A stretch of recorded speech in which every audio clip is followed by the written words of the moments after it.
It's also an especially valued moment for myself and the museum, as it is Dr. Spriggs' work and his Laureate project at the university that directly led to the development of the Uncovering Pacific Past exhibit that just opened that Jane mentioned a moment ago. It's co-curated by myself and Dr. Tristan Jones, who's a research assistant on the project, as well as with research contributions of another ANU scholar, William Skates Francis.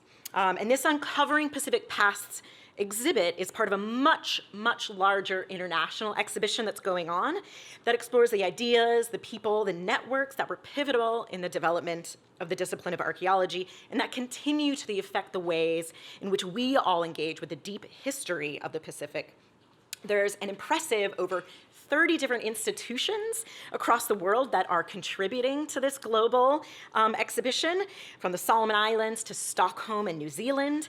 And each institution, each museum, each exhibit gets an opportunity to tell their own part of the story that reveals the interconnected history of these objects, these collections, that have been interpreted and reinterpreted by collectors, by anthropologists, by archaeologists in the past and ongoing today. And this global exhibition, I should say, is really just one of the products, if you want to call it a product, that's come out of Dr. Spriggs' 5-year Laureate program, which is called the Collective Biography of Archaeology in the Pacific, which aims to reflect upon and rewrite the history of archaeology in the region, and its links to earlier social and linguistic anthropology. And in my humble opinion, investigations like these are really particularly critical in these times as we consider and we reconsider the role of anthropology museums. And they provide an opportunity for us to think about our own intellectual histories, our knowledge inheritance and ideas that essentially get passed down to us. They're almost like these genealogies that we need to interrogate and reckon with. And for some of you, Harvard may perhaps be an unexpected player in the history of oceanic anthropology, but it shouldn't be. It was one of the first institutions, the first institution in the United States to offer a course on Pacific ethnology, and prior to that led many scientific expeditions to the region. And if you unravel just a couple of those threads, you reveal a much earlier legacy of contact in the Pacific that dates back to the 1780s, when post-revolutionary Massachusetts and New England settlers were adventuring out into the South Seas and Northwest Coast and the shores of Canton or Guangzhou in their efforts to repair the American economy and test out expansionist desires. At Harvard, very specifically, the Peabody Museum and the Anthropology, when they were first developed and designed in 1860s, were really developed to kind of investigate the origins of the indigenous peoples of the Americas, but very large and significant collections from the Pacific immediately flooded the doors of this museum. And it really is those collections and the people that studied them that have played an integral role into the development of the discipline. From very early on, you've got philosophers, thinkers, scholars that are obsessed with how these seemingly remote and vastly separated islands could have been populated. So you have these people swapping theories, methods, musings, sending articles, letters, and materials across continents to discuss this very theory, the problem of Polynesia, sometimes it's called. And so sitting within museum walls, they inspired each other to advance science by examining material objects and cultural traits. So while this particular exhibit that some of you will come and see either tonight or in the future, it doesn't feature material from archaeological collections and excavations, but it does highlight the thinkers and the debates over things like diffusion and evolution that were the precursors to what we now call modern archaeology. And this intellectual history, this genealogy of ideas and practices and their players and figures, is really a big part of what Dr. Spriggs' work over the past decade has been all about. In fact, one of his most recent articles is delightfully entitled, "Everything You've Been Told About the History of Australian Archaeology is Wrong," and it directly interrogates how we've invented and perpetuated an inaccurate version of the discipline's history, one that forges a divide between skull-collecting misadventures of amateurs and those of professionals, and often ignores the contributions of the breadth of early researchers, including indigenous peoples that were integral to this work. Now, Matthew Spriggs is undoubtedly in the camp of professional archaeologists, not an amateur by any means. He's worked in this discipline and region for over 45 years. He's a Brit by birth. He's Cambridge educated, the real Cambridge, as he likes to say. But he received his doctorate in the Southern Hemisphere at the Australian National University, my own alma mater, and it is where he continues to now serve as the Professor of Archaeology. His doctoral research a few decades ago investigated traditional taro irrigation in Vanuatu, which directly led to some revival projects, which is pretty exciting. He will point out that his first job after graduating was actually here in the United States at the University of Hawaii at Manoa. He spent about 6 years there before giving up on us Americans and heading back to Australia. Over the decades, many decades now, he's worked in the Pacific Islands and Southeast Asia, having undertaken many archaeological research projects in Indonesia, East Timor, New Guinea, Bismarck Archipelago, Solomon Islands, New Caledonia, Hawaii, and of course Vanuatu, a place that he calls home part-time and acts as the honorary curator at the Vanuatu Cultural Center, and where he was recently awarded a Distinguished Service Medal just last year, the 3rd highest honor in Vanuatu, the Order of Vanuatu, and which, of course, I've been told if Vanuatu carried on with the British honors system from their colonial past, we would all be calling him Sir Matthew. So you can keep that in mind when you direct questions to him later. Now, Matthew, with over 250 publications, his research has significantly advanced the field of Pacific archaeology, and in particular, our understanding of the Lapita cultural complex from the group of seafaring ancestors that settled the region, which I imagine Matthew will touch upon today, perhaps.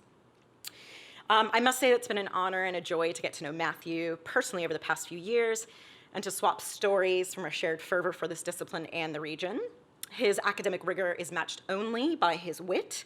And I should note he's no stranger to Harvard. He's conducted research here several times and has therefore a direct intellectual genealogical link to the forebears that are actually featured in this exhibit. His mentor was Dr. Roger Green, who was taught by Douglas Oliver. Douglas Oliver was a Harvard student and professor here who followed directly in the footsteps of a man named Roland B. Dixon, who was the first person to teach Pacific ethnology here. Douglas Oliver was also the last curator of Oceanic collections before myself. So Matthew, whether you like it or not, we are in a way family, and I'm like your weird second cousin. So much of his recent work reflects on these intellectual histories that I've been talking about, interrogating what we know and what theories we've inherited. Over the past 5 years, that has taken the form of this large international project, as well as other collaborations here at Harvard. Together with geneticist David Reich, most recently, they've been recovering and analyzing ancient DNA from the region, and this work has revised and refined the history of migration in the Pacific and has been featured in many major publications, including Nature. And so, as one of the most prolific and well-respected archaeologists in the region, we are truly in for a treat tonight. And so without further ado, please join me in warmly welcoming Dr. Matthew Spriggs.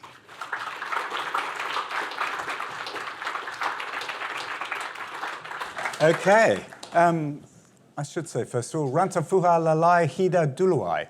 Now I say this is, it's just saying good evening, folks. In my wife's language of Raga of North Pentecost. I say it partly to get us into a Pacific mood and have some Pacific language, and also because I'm sure this is the first time in Harvard's history that the language Raga of North Pentecost has been heard in public in a lecture theatre. So it's a great thing for Vanuatu. Now, I'll give an outline of my talk because it kind of wanders around a bit. I thought, first of all, that I will need to explain I'm not going to give you a lecture about Pacific archaeology and its results, but I need to explain particularly about the Lapita culture, which Ingrid mentioned, before I get on to the actual project, because I keep referring back to it in the rest of the talk. As she mentioned, my project, the Collective Biography of Archaeology in the Pacific, involves various aspects to it, and one is the Uncovering Pacific Pasts exhibits, one of which, as you've heard mentioned, is here at Harvard.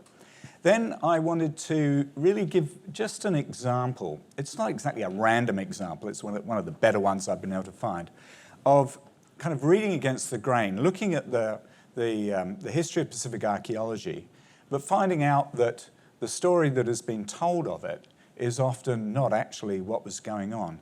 And a classic example that I found related to Edward Gifford's 1947 expedition to Fiji. He was at University of California at Berkeley. And I realized in reading through the notes in the archives and with a bit of knowledge of general Pacific history that his entire expedition had been directed by native Fijians, and he had no idea that this was the case. That's why I call that covert control of Edward Gifford's expedition.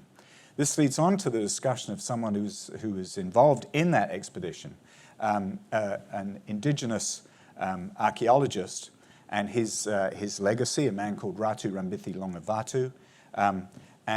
Towards the end, we meet the Longavatu family, as I did a few months ago. And then also, I just wanted to mention a few potential future projects, collaborations in the field of the history of Pacific archaeology that people at Harvard may hopefully be involved in as we carry this project forward. Now, the Lapita culture 3,000 years ago is basically the extension eastwards of the island Southeast Asian Neolithic, bringing pottery and a whole range of new material culture into the region. And one of the most notable things about it is that it's a culture which 3,000 years ago bridged geographical Melanesia and Polynesia. So it stretches from the Bismarck Archipelago and the neighbouring coasts of Papua New Guinea, and it's found out as far as Tonga, Samoa, and Wallis and Futuna. Beyond the main Solomon Islands, the area there marked near Oceania, Lapita represents the first people out into the Pacific. So Lapita are very much the ancestors of certainly in island Melanesia, places like Vanuatu, New Caledonia, and into Polynesia, the ancestors of all current Pacific Islanders in those regions. Micronesia is a bit more complicated. That would be a whole another talk. But Lapita is a wonderful culture for an archaeologist because you can recognize, if you're on a Lapita culture site, if you find a piece of pottery that's the size of your fingernail, because it has this very distinctive decoration. You can see there's some examples from the island of Wattam, which is in the Bismarck Archipelago, dug up in 1909 by a Catholic priest, Father Otto Meyer. And it's very distinctively decorated using toothed stamps, which were impressed into the clay. And you never see this kind of style of pottery ever again in the Pacific. So you just need one tiny piece and you could say, yep, we're about 3,000 years old here. And there aren't many parts of the world where you can really pin things down very closely. So that's Lapita pottery. And much of the history of Pacific archaeology, because the Lapita culture, being the founding culture of parts of island Melanesia and of Polynesia, is obviously an important part of the story of the settlement of the Pacific. And it's, in part, we've been tracking with the project how this idea of the Lapita culture developed. Again, you read things about it which are probably not quite true. It is true that there was a site called Lapita, and it was excavated by our friend Edward Gifford again in 1952 in New Caledonia. But nobody actually called the Lapita culture until sometime around 1964, and nobody knows who first came up with it as a concept. I'm still tracking it down, but it's in itself, it's something we all know. Many people in the Pacific, you ask them, have you heard the Lapita culture? Yeah, of course I have. But okay, well, who first called it the Lapita culture? We don't actually know. So that is enough on that. But our project, why did we start doing this? Although the history of archaeology in places like Europe or in the Americas has been, a lot of people have done research on it, but in the Pacific this is not the case. It's been a strange sort of lack. I think the New Zealanders, they've kind of done there's histories they've written of the development of archaeology in New Zealand, but they're rather parochial, a bit like some of the histories of Australian archaeology. They just stay within their country. And very little has actually been done trying to synthesize how the story that we understand today of Pacific settlement was put together and who put it together. So in a way, I was setting out to create what's almost a new subfield within Pacific archaeology, which is an appreciation of its history. And part of the aim that I had there was to really look at our current theories. You know, where did they come from? And evaluate them. Also, although there hasn't been much history of Pacific archaeology, there are many histories of anthropology where the Pacific, social anthropology, sociocultural anthropology, where the Pacific features extremely strongly in them. And part of what I realized is that if you read the early histories of sociocultural anthropology, often based on early anthropologists who worked in the Pacific, the people who are being held up as the great ancestors of sociocultural anthropologists are as much the ancestors of the archaeologists who work in the Pacific. Many of them were ethnologists before there was kind of sociocultural anthropology or archaeology in forms in which we understand it today. So doing a lot of this stuff, it kind of is sort of rewriting, reminding the anthropologists that, you know, some of their story is also our story, but when you read their histories, we're just not there as archaeologists. Also, it was mentioned, my rather polemical article that I published, I think it was last week, everything you've been told about the history of Australian archaeology is wrong. But I didn't start off to write that article. I started off to write an article that was trying to get away from the parochial nature of the history of Australian archaeology, which quite a bit's been written, and to point out that many of these early archaeologists who worked in Australia also worked in the Pacific as well, or island Southeast Asia. But then I found that actually the whole way that we've discussed the history of the development of archaeology in Australia has been wrong. Not least, really writing out of that history, the heavy involvement of Indigenous people from at least 1830 onwards in the development of the theories and the interpretations of Australian archaeology. So we've done a bit on that. And then also, I didn't want it to be the dead white Anglo-Saxon male history of Pacific archaeology. So the two postdocs that I hired, one is a Francophone and the other is a German-speaking scholar. And so I wanted to bring in the contribution of people from countries which are not called the United States, Australia, or England. And I think that's something we've attempted to do.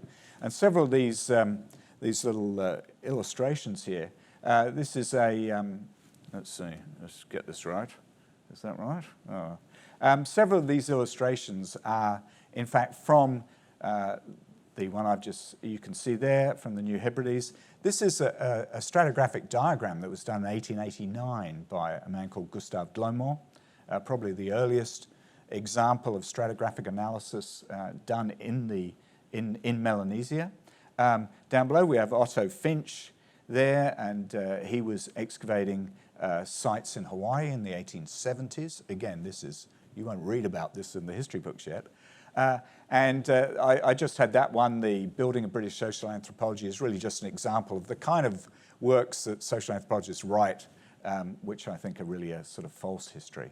And I couldn't resist sticking up Edward Gifford's, his driving license from New Caledonia when he found the site of Lapita, that his granddaughter allowed me to take a photograph of in Chico, California. Okay, the other aims.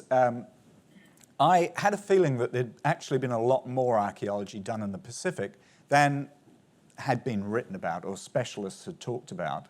And in fact, there's a lot of archaeological excavation that's done from at least the 1870s onwards until World War II. Usually it's thought that excavation of sites in the Pacific really began after the war, and Edward Gifford is a key member of that team. But in fact, a lot of good work was being done and published, but perhaps not so much in English before that time. Also, one thing we often find is that the collections are in one institution, but the field notes that relate to them are in another one. A classic example is Catherine Routledge, worked on Easter Island around 1914, and her field notes are in the Royal Geographical Society, and the artefacts that she collected are in the Pitt Rivers Museum in Oxford.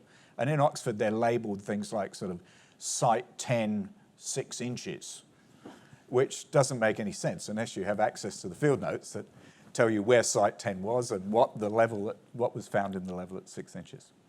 Also, we wanted to have a look at this perennial issue that comes up all the time, that, so wasn't the Pacific settled from South America, or even sometimes North America?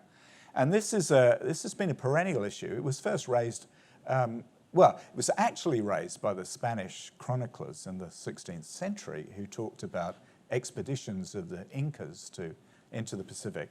But it really became popular after about 1803. But it's been a long-standing idea. Now, I don't know if anyone knows who that chap is. Any idea? He's dressed very nicely. It's Tor Heyerdahl, who, of course, in 1947 sailed a balsa wood, he kind of drifted on a balsa wood raft and banged into the Tuamotu Islands.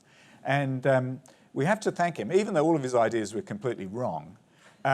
He inspired generations of people to work in the Pacific. And I remember when I was a little kid, I think my copy of one of his books, Aku Aku, I think it was, about his expedition to Easter Island, after the Kon-Tiki expedition itself, I think I got it when I was about 11 or something. It's got a date in it. So certainly he's someone who inspired me, even though his ideas, Polynesia was not actually settled from South America. Also, one of the things in the project was there didn't seem to be any women involved in Pacific archaeology. And of course, you think that can't actually be true.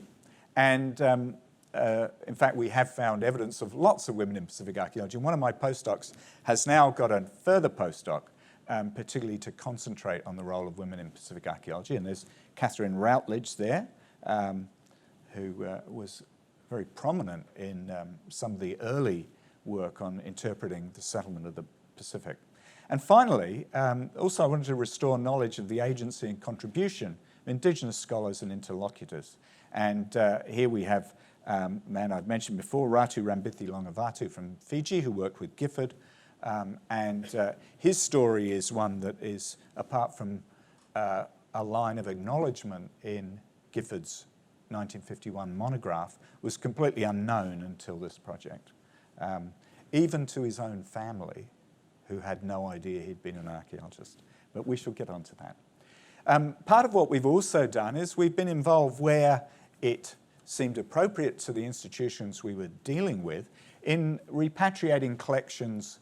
And these aren't old collections. They're collections where archaeologists went out to Pacific Islands, said they were going to return everything, but then kind of forgot about it for 40 or 50 years. So we've, in some cases, reminded the museums that the actual permits that they originally had did involve returning the material. And this is at Simon Fraser University, where some very nice Malakula Vanuatu Namboy pots, and this was without any pressure, actually, from us at all. But their focus isn't really the Pacific. And their Anthropology museum there, they just said, do you want these things? And we said, absolutely. So Shuttler's collections from his work in Vanuatu in 63 to about 68 have now all been returned to the Vanuatu National Museum. Also, we have been tracking down old and sometimes ill archaeologists or even dead archaeologists and extracting their archives from them or their families. And we have managed to build up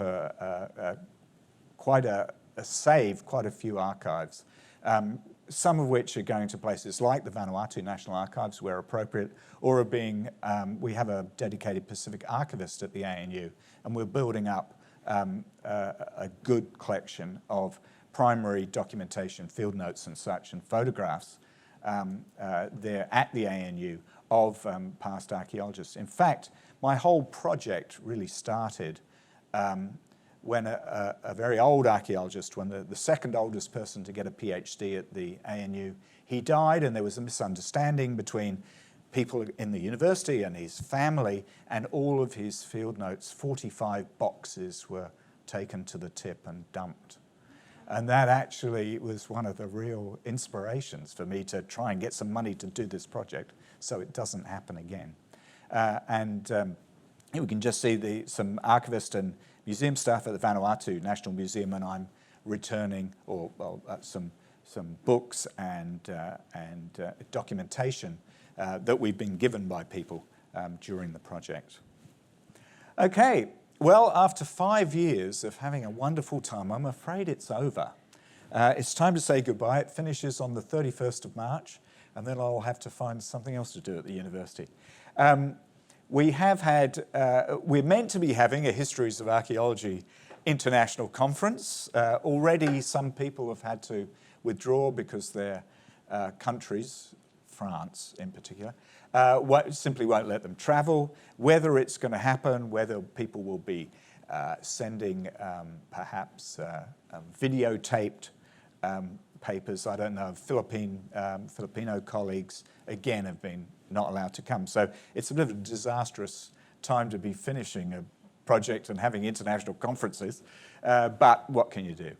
Also, we have a workshop planned, again, which may or may not happen or may have to be delayed, particularly to convey to Pacific Island Museum and Archives personnel the kind of resources that we've gathered together during the project and the kind of collaborations which are possible and which they may be interested in. And we are collaborating directly with many of these institutions through the Uncovering Pacific Pasts, with our exhibitions at a whole 35, 37, something like that, institutions in 19 countries around the world, which are all happening right now.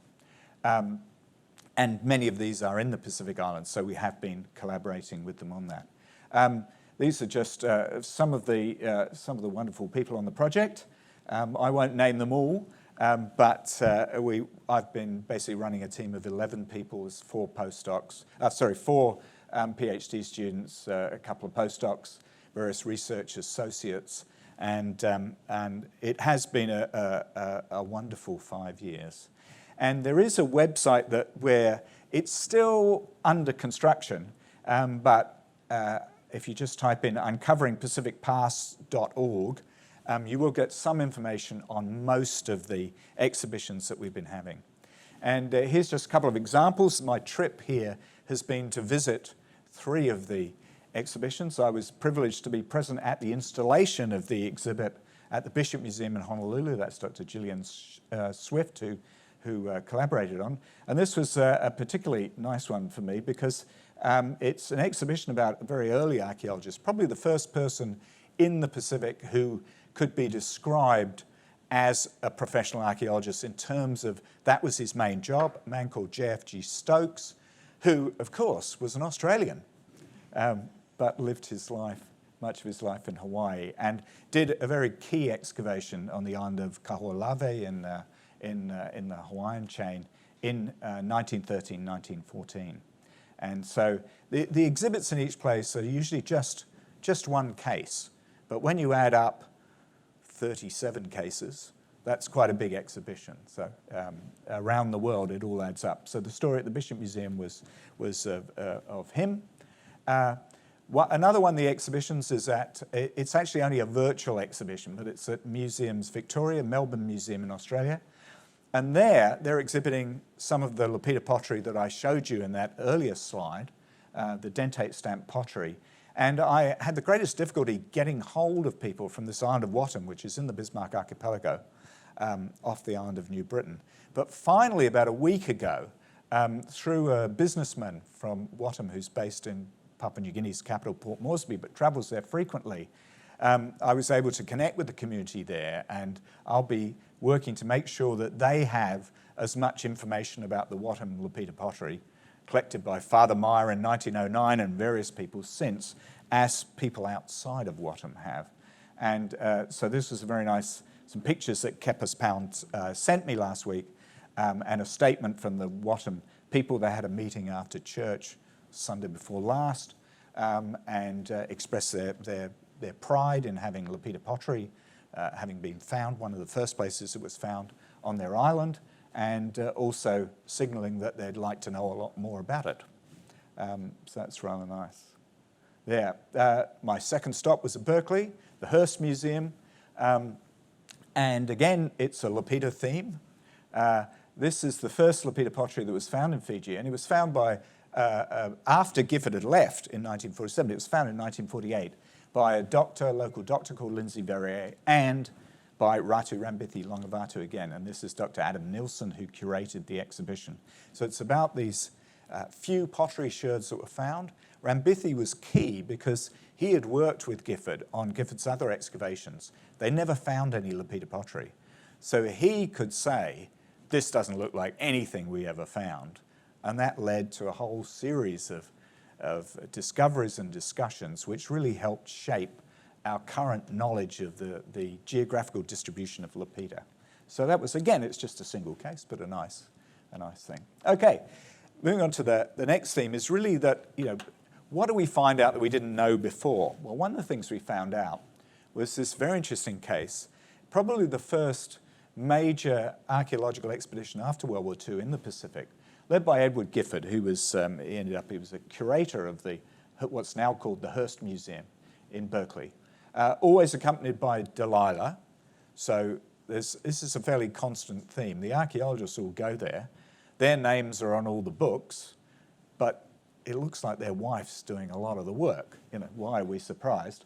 But Delilah, I really went looking for Delilah in the archives, and she's very hard to find.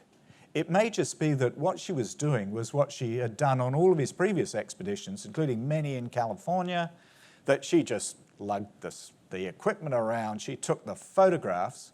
So in his field notes, there's no need to say Delilah took the photographs, because she always took the photographs and had been doing so for the last 30 plus years. But there's virtually no mention of her in his notes, let alone in his publications, apart from the usual, perfunctory, thanks to my wife. She was a conchologist, a shell expert, and she also was doing her own stuff when she was there. She was collecting marine shells for various museums, California Academy of Sciences and places like that. But she only gets her name on one publication during his entire life, and that was his work he did on Yap in Micronesia, his last published monograph, and that was because he died and she had to see it to the press, and that's the only one that says Edward and Delilah Gifford. So she finally did get her name on a publication. Now, they were there, 1947. Basically, he excavates two sites, and both of these sites are absolutely key in oral traditions that really go to the heart of which clans own which particular piece of land in Fiji. And when you get into the archive, you see that, his publication, he's thanked a couple of people. Vanuatu is one of these key sites. He goes and excavates there, has deposits go back about 2,000 years, so a bit after Lapita. Another site called Vunda, which was a bit later. But both of these are very important in Fijian oral traditions. And he gives his acknowledgements. He thanks various people, the acting governor, Ratu Rambithi, a picture of him standing at one of the excavations. This amazing man, of whom I knew very little before, Ratu Salala Sukuna, and also Ratu Salala Sukuna's deputy, Kingsley Roth, who was a noted anthropologist and came from an anthropological family of some renown. Now, Ratu Salala Sukuna was an absolutely incredible character. And in 1943, the height of the war, he persuades the governor of Fiji to completely change the administration of the colony. And basically, the British district officers are told to butt out of anything to do with Fiji, with Fijians, native Fijians, and a parallel administration is set up, called the Fijian Administration, or the Native Fijian Administration, the Office of Native Affairs. And Lala Sukuna runs it. And it's essentially a state within a state, and this lasts until Fiji's independence in 1970. So quite a different than the usual idea of a colony being run by a bunch of white people. This guy is really running many things. He's vastly famous in Fiji. There's a park in Suva named after him. A friend of mine, Derek Scarr, did a biography of him. And I love the quotation from Scarr of Ratu Salala Sukuna. He was just below God and the king, with only the governor intervening. As one who dealt authoritatively with land, He was practically a god himself. And he was really the secret king of Fiji during this time. He really ran the place. And he was an amazing character. He got a degree from Wadham College, Oxford, just before World War I. He tried to join the British Army, but on racial grounds, they wouldn't let him join. So he jumped over the Channel, joined the French Foreign Legion. He won the Médaille Militaire, and apparently if you read the citation, it would have won him a Victoria Cross if he had been in the highest military honour in Britain. It's interesting that he was the first Fijian to graduate with a degree before World War I, because there were no others apart from arguably some medical doctors, into the 1950s.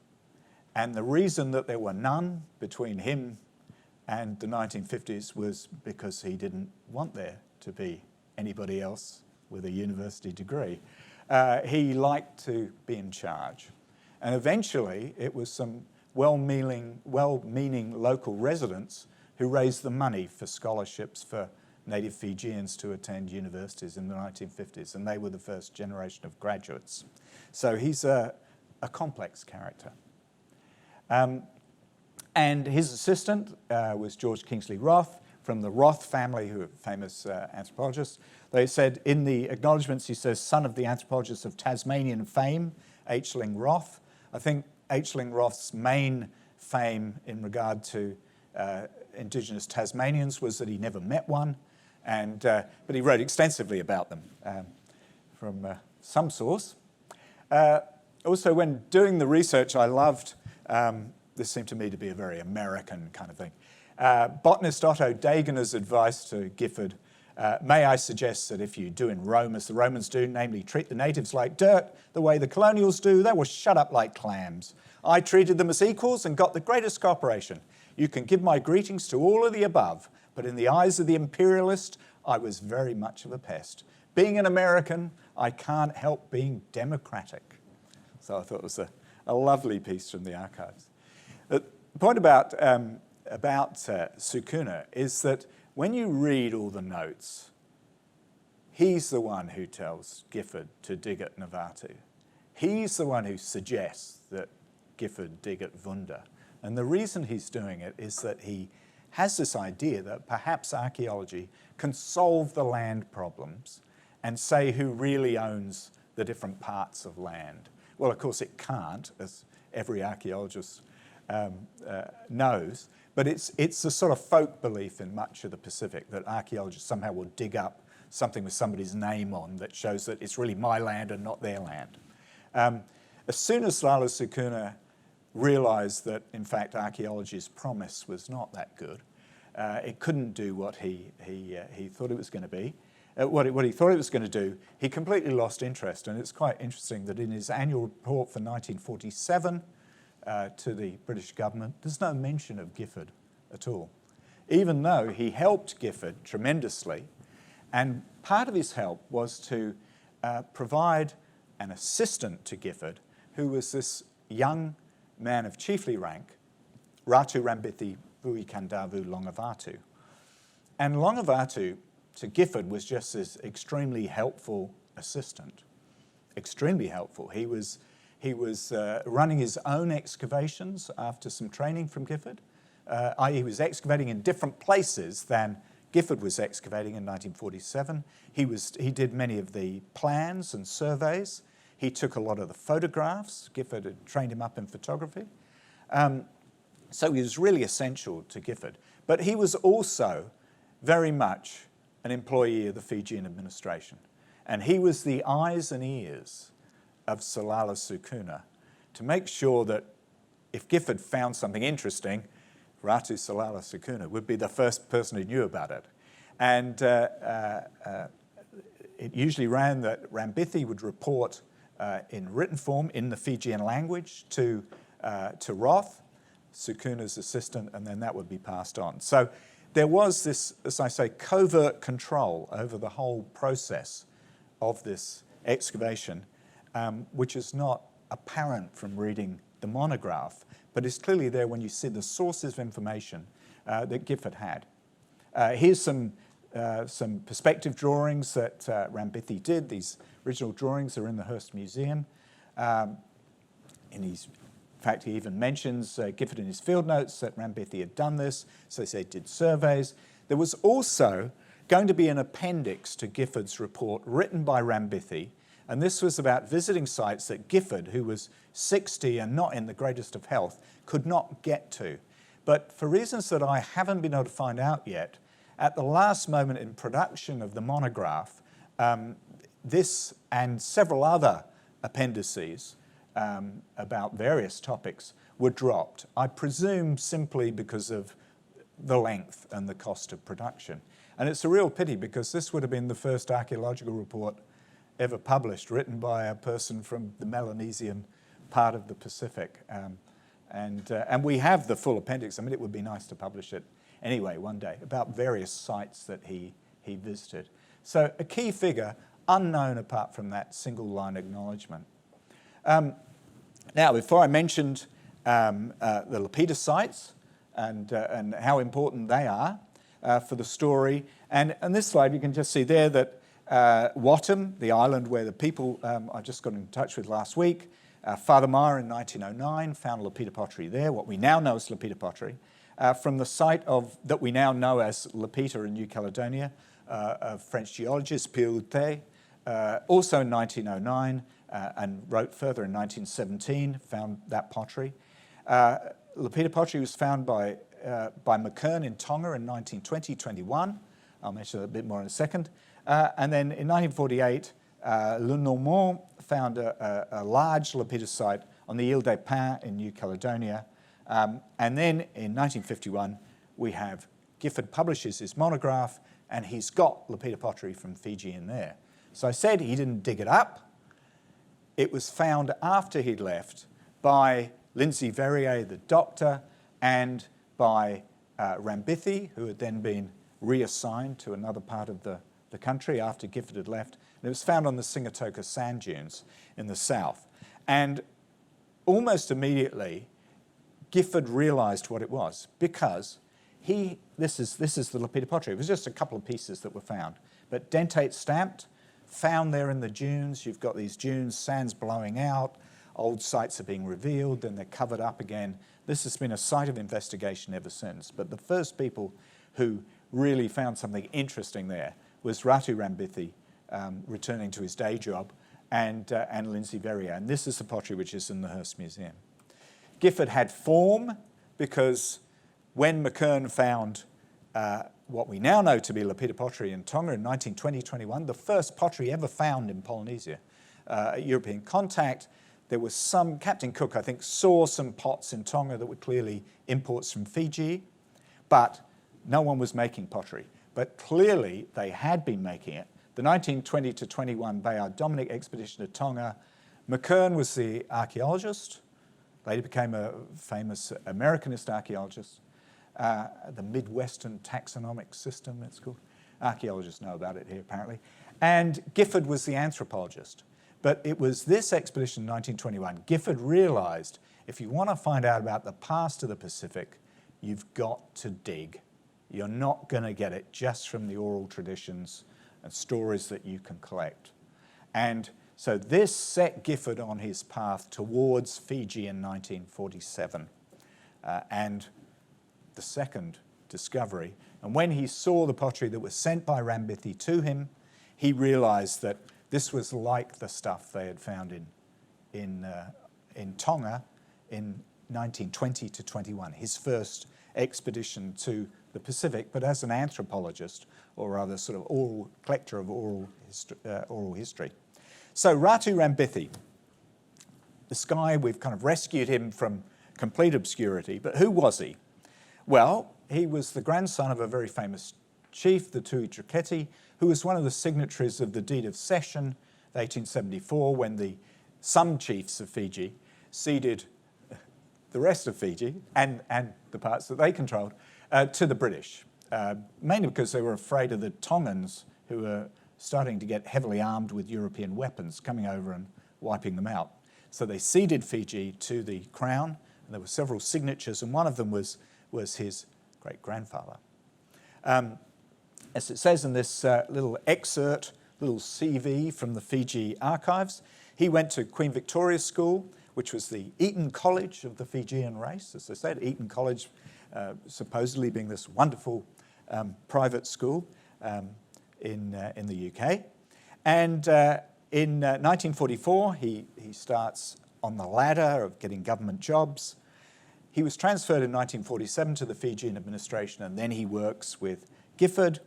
And by about 1959, when I think this CV was prepared about him, he was about to become the Rokotui Rewa, which is really the governor of an entire province within the Fijian native administration, the parallel administration to the British colonial administration.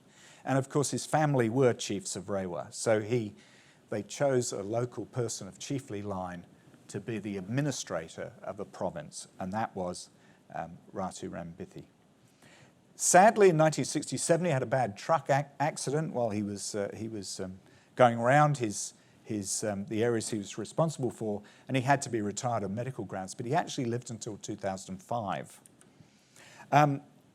Now, Gifford gave him, or sent him actually, after he returned to Berkeley, he sent him a camera, and this became a lifetime sort of obsession of Ratu Rambithi, and he was sending photographs to Gifford for the rest of Gifford died in 1959.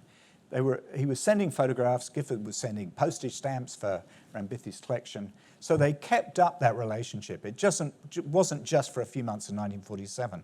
The families were in touch with each other for a long time. And another mark of how much Rambithi was, although he appeared to be a sort of fairly lowly scribe, he gets an invitation to the Grand Ball at the Grand Pacific Hotel in Suva when the Queen visits in 1954. Later on, he goes for some training in the UK, and he gets invited to a Buckingham Palace garden party. So, like, who is this guy? And he named two of his children, one after Delilah Gifford, and the other after Gifford himself.